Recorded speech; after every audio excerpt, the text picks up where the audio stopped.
Halo sahabat Yesus Kristus, Shalom.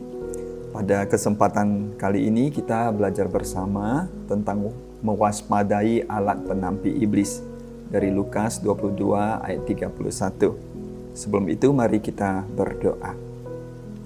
Ya Tuhan, kami datang menghadap Engkau pengajar kami, Engkau seringkali memperingatkan kami untuk berjaga-jaga, untuk mewaspadai alat penampi iblis. Tuhan, lindungilah kami. Seperti Engkau pernah mendoakan Petrus, kiranya Engkau berkenan juga mendoakan kami. Biarlah kami terlindung di dalam Engkau, terlindung dalam darah-Mu yang kudus. Kami berdoa Tuhan dalam nama Engkau saja, Kristus Yesus. Amin. Sahabat Kristus, Yesus Kristus pernah memperingatkan Petrus bahwa iblis telah menuntut untuk menampi dirinya. Lukas 22 ayat 31.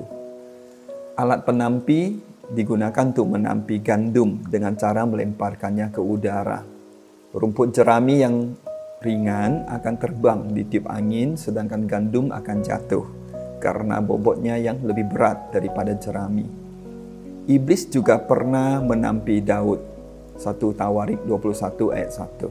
Sehingga dirinya melakukan dosa yang mendatangkan malapetaka pada rakyat Israel, yakni 70.000 orang mati karena penyakit sampar.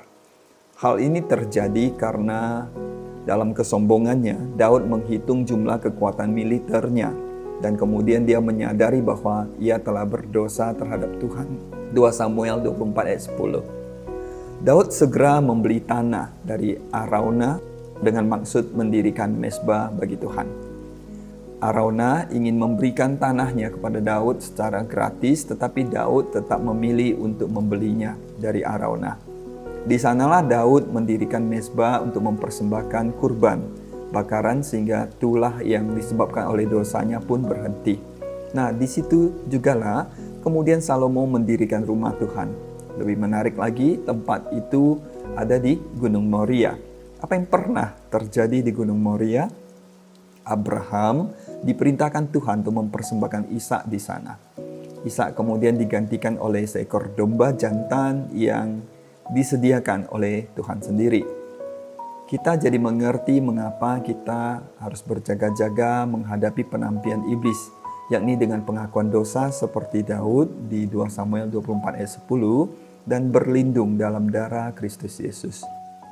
Firman Tuhan juga mengatakan bahwa Kristus akan datang kembali untuk menampi, yakni mengumpulkan gandum ke lumbungnya dan membuang jerami ke dalam perapian. Malaki 4 ayat 1, Matius 3 ayat 12.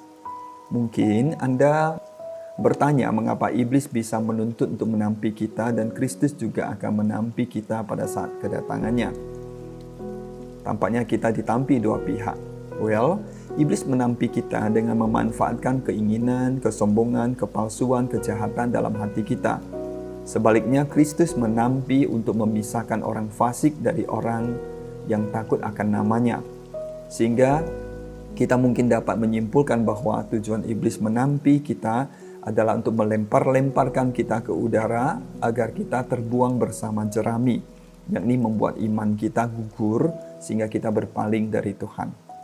Bagaimana kita mewaspadai penampian iblis? Perhatikan perkataan Yesus di Lukas 22 ayat 31 dan 32. Simon, Simon, lihat iblis telah menuntut untuk menampi kamu seperti gandum, tetapi aku telah berdoa untuk engkau supaya imanmu jangan gugur.